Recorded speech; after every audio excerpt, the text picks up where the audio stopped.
اعوذ باللہ من الشیطان الرجیم بسم اللہ الرحمن الرحیم والقواعد من النساء اللاتی لا یرجون نکاحا فلیس علیہن جناح ان یضعن ثیابہن غیر متبرجات بزینہ وان یستعففن خیر لہن واللہ سمیع علیم۔ اور وہ خانہ نشین عورتیں کہ جو نہیں امید رکھتے ہیں وہ ان سے نکاح کی، تو نہیں ہے کوئی گناہ ان کے اوپر کہ وہ اتار رکھیں اپنے اوپری کپڑوں کو، بشرطے کہ وہ اپنا بناؤ سنگھار کرنے والیاں نہ ہوں، غیر متبرجات بزینہ۔ اور اگر وہ اس حالت میں بھی بے پردگی سے بچیں تو ان کے لیے بہتر ہے۔ واللہ سمیع علیم، اور اللہ سننے والا اور جاننے والا ہے۔ محترم احباب، اللہ تبارک و تعالی نے اس آیت مبارکہ میں پردے کے احکامات کے سلسلے میں ایک حکم اور بیان فرمایا ہے۔ قواعد من النساء اللاتی، وہ عورتیں کہ جو گھروں میں بیٹھنے والیاں ہوں جن سے کوئی نکاح کی امید نہ رکھتا ہو، اللاتی لا یرجون نکاحا، یعنی عورتیں گھروں میں بیٹھنے والیاں ہوں اور ان سے کوئی نکاح کی امید نہ رکھتا ہو، یعنی عمر دراز ہو گئی ہوں، تو ان کے اوپر کوئی گناہ نہیں ہے کہ ان یضعن ثیابہن، کہ وہ اپنے اوپری کپڑوں کو اتار سکتی ہیں، برقع وغیرہ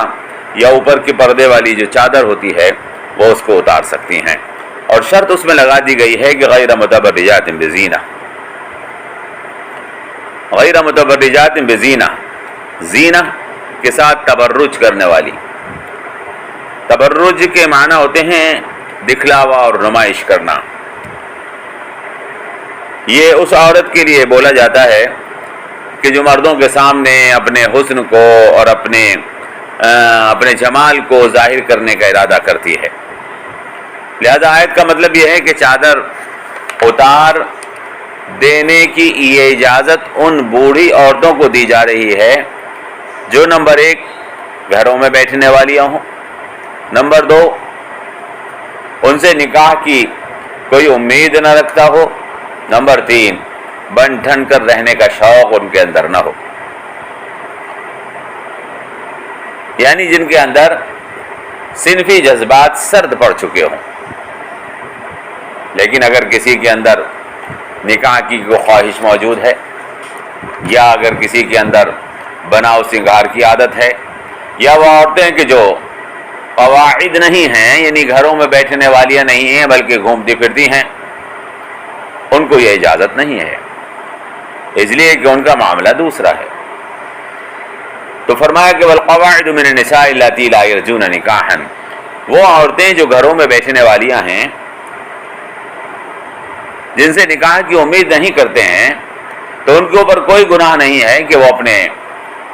کپڑوں کو، یعنی اوپری اور ظاہری کپڑوں کو، برقع اور چادر وغیرہ کو جو پردے کے لیے اوڑھی جاتی ہے اتار دیں، بشرطے کہ وہ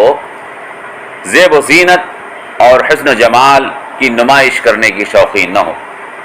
لیکن پھر بھی فرمایا کہ وَإِنْ يَسْتَعْفِفْنَ خَيْرٌ لَهُنَّ، ان کے لیے بھی عمدہ اور اچھی بات یہی ہے کہ وہ اس طرح کی بے پردگی سے بھی اپنے آپ کو بچائے کر رکھیں، اس لیے کہ سماج کے اندر گندی نگاہ والے ان کے اوپر گندی نگاہ ڈالیں گے، جس سے ان کی حرمت اور ان کا احترام متاثر ہوگا۔ ان کے تعلق سے غیر محرم لوگوں کی نگاہوں میں اور ان کے دلوں کے اندر غلط خیالات پیدا ہوں گے۔ اللہ تبارک و تعالی ہر چیز کا سننے والا اور جاننے والا ہے۔ واللہ سمیع علیم، اللہ ہر چیز کا سننے والا ہے اور جاننے والا ہے۔ وہ سب جانتا ہے، دلوں کی نیتیں، دلوں کے ارادے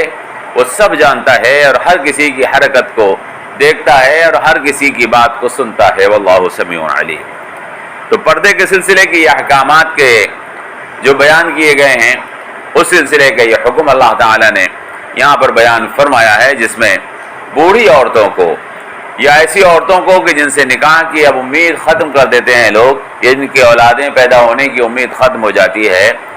اور جو زیب و زینت کی شوقین نہیں ہوتی ہیں، ایسی عورتوں کو اجازت دی گئی ہے کہ وہ اپنے جسم کے ان اعضاء کو، کہ جن اعضاء کو وہ غیر محرم کے سامنے پہلے نہیں کھولتی تھیں، جن اعضاء کو وہ محرم کے سامنے کھول لیتی تھیں اور غیر محرم سے ان اعضاء کو چھپاتی تھیں، یعنی چہرہ، یعنی ہاتھ، یعنی پاؤں یعنی سر کے بال، ان اعضاء کو غیر محرم سے چھپانا فرض ہے۔ لیکن اب یہ بوڑھی عورتیں جو ایسی حالت میں آ گئی ہیں، وہ اب یہ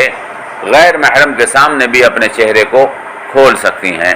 اپنے ہاتھوں کو کھول سکتی ہیں، اپنے پاؤں کو کھول سکتی ہیں، اور ان کو اپنے چہرے کو چھپانے یا چادر اوڑھنے کی ضرورت ان کے اوپر اب لازم نہیں ہے۔ یہ وہی حکم ہے جو اللہ تبارک و تعالیٰ نے پردے کے سلسلے میں اسی صورت میں اوپر بیان فرمایا ہے، جو ہم آپ کے سامنے تفصیل کے ساتھ شروع میں عرض کر چکے ہیں کہ اللہ تعالیٰ نے یدنین علیہن من جلابیبہن فرمایا کہ اپنے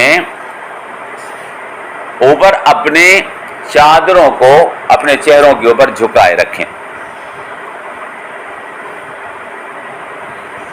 تو یہاں پر اللہ تعالیٰ نے ان بوڑھی عورتوں کو اس سے استثناء فرمایا ہے۔ اس سے اندازہ آپ کر سکتے ہیں کہ اللہ تعالیٰ پردے کے سلسلے میں اس امت کو کس قدر احتیاط برتنے کی تاکید فرما رہا ہے۔ آج مسلم معاشرے کے اندر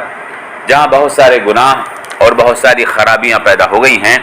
وہاں ان گناہوں اور ان خرابیوں میں ایک خرابی اور ایک برائی یہ پیدا ہو گئی ہے کہ مسلمان عورتیں عموماً پردے کے سلسلے میں ان احتیاطوں کا لحاظ نہیں رکھتی کہ جو شریعت کو مطلوب ہیں اور جو شریعت کو مقصود ہیں، بلکہ یہ عورتیں غیر محتاط طریقے کے ساتھ غیر محرم لوگوں کے سامنے آ جاتی ہیں۔ نہ صرف یہ کہ اپنا چہرہ، نہ صرف یہ کہ اپنے ہاتھ اور پاؤں، اپنے بال،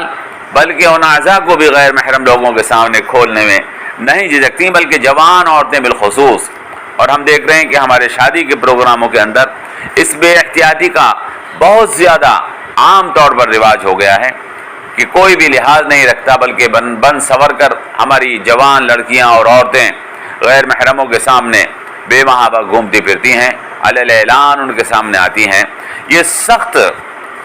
معاملہ ہے، یہ سخت معاملہ ہے، اور اللہ تبارک و تعالیٰ کی ناراضگی کا سبب ہے۔ حضرت ابن عباس رضی اللہ تعالیٰ عنہ کی ایک روایت کو ابن کثیر نے اور ابن ابی حاتم نے روایت کیا ہے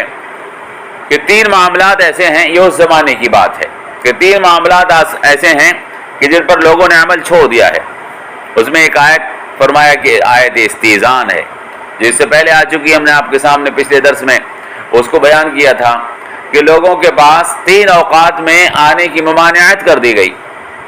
بغیر اجازت کے نہیں آ سکتے، بچے بھی نہیں آ سکتے، محرم بھی نہیں آ سکتے، نوکر بھی نہیں آ سکتے، نوکرانیاں بھی نہیں آ سکتی۔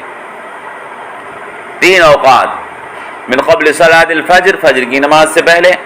اور دوپہر میں جب آدمی عموماً آرام کرنے کے لیے اپنے عام کپڑوں کو اتار دیتا ہے، وحین تضعون ثیابکم من الظہیرہ، اور ومن بعد صلاۃ العشاء، عشاء کی نماز کے بعد کوئی محرم آدمی بھی، کوئی بچہ بھی جس کے اندر شعور اور احساس پیدا ہو گیا ہے، اور کوئی نوکر اور چاکر بھی، اور کوئی باندی اور غلام بھی بغیر اجازت کے ان اوقات میں کسی کے پاس نہ جائے۔ تو حضرت ابن عباس نے فرمایا کہ لوگوں نے 3 معاملات پر عمل کرنا چھوڑ رکھا ہے۔ اس میں ایک استیزان کا حکم ہے، جس میں اقارب اور نابالغ بچوں کو بھی بغیر اجازت کے کسی کے پاس آنے کے لیے منع کیا گیا، لیکن اس کے اوپر لوگ عموماً عمل نہیں کرتے۔ دوسری آیت وَإِذَا حَضَرَ الْقِسْمَةَ اور الْقُرْبَى کی بیان فرمائی، جس میں میراث کے وقت وارثوں کو ہدایت کی گئی ہے کہ مال وراثت کی تقسیم کے وقت اگر کوئی دیگر رشتہ دار موجود ہوں تو ان کو بھی کچھ حصہ اس میں سے دے دیا جائے، تاکہ ان کی دل شکنی نہ ہو۔ میراث کی تقسیم کے وقت دیگر لوگ جو حاضر ہو جائیں غربا، ان کو بھی اس میں سے کچھ دے دیا جائے۔ اس پر بھی لوگ عموماً عمل نہیں کر رہے ہیں کہ میراث کی تقسیم کے وقت لوگوں کو کچھ دیں۔ اور تیسری آیت یہی بیان فرمائی، ان اکرمکم عند اللہ اتقاکم، ان اکرمکم عند اللہ اتقاکم، کہ تم میں سے سب سے زیادہ عزت والا وہ ہے کہ جو متقی اور پرہیزگار ہے۔ فرمایا اس کے اوپر بھی لوگوں نے عمل چھوڑ دیا ہے۔ اب معزز اور مکرم آدمی وہ نہیں مانا جاتا جو نیک ہے، جو تقوی والا ہے، بلکہ معزز اور مکرم اس آدمی کو مانا جاتا ہے کہ جو مالدار ہے، جو عہدیدار ہے۔ حالانکہ قرآن کریم واضح طور پر فرما رہا ہے کہ تمہیں معزز و مکرم ان لوگوں کو ماننا چاہیے کہ جو تقوی والے ہیں، جو پرہیزگار ہیں، جو دیندار ہیں۔ لہذا علماء کی عزت اور رتبہ یہ سب سے بڑی چیز ہے۔ حکماء سے، حاکموں سے اور بادشاہوں سے بھی بڑی عزت علماء کی ہے، اور صاحب تقوی بزرگوں کی ہے، اللہ والوں کی ہے، اولیاء اللہ کی ہے۔ بعض روایات میں آیا ہے کہ ابن عباس رضی اللہ تعالیٰ عنہ فرمایا کہ ان 3 آیتوں پر عمل کرنے کے سلسلے میں مسلمانوں پر شیطان غالب آ گیا ہے، اور پھر فرمایا کہ میں نے تو اپنے گھر کی لونڈی کو بھی پابند بنا رکھا ہے کہ وہ اس حکم پر عمل کرے۔ بہرحال محترم حضرات، لازم اور ضروری ہے کہ ہم شریعت کے احکامات کو سمجھیں اور اس پر عمل کریں، شریعت کے احکامات کی نزاکتوں کو سمجھیں۔ شریعت، اللہ تبارک و تعالی، اللہ کے رسول ہمارے گھروں کو پاک اور صاف بنانا چاہتا ہے، اس کو ہر قسم کی گندگی سے، ہر قسم کی خرابی سے پاک رکھنا چاہتا ہے۔ لہذا ہمیں ان احکامات کے اوپر عمل کر کے اپنی معاشرتی زندگی کو پاک، صاف ستھرا اور پاکیزہ بنانا چاہیے، ہر قسم کی گندگی سے پاک کرنا چاہیے۔ اللہ ہر کسی کو اس پر عمل کرنے کی توفیق عطا فرمائے جو اس بات کا دعوے دار ہے کہ ہم مسلمان ہیں۔ والسلام علیکم ورحمۃ اللہ وبرکاتہ۔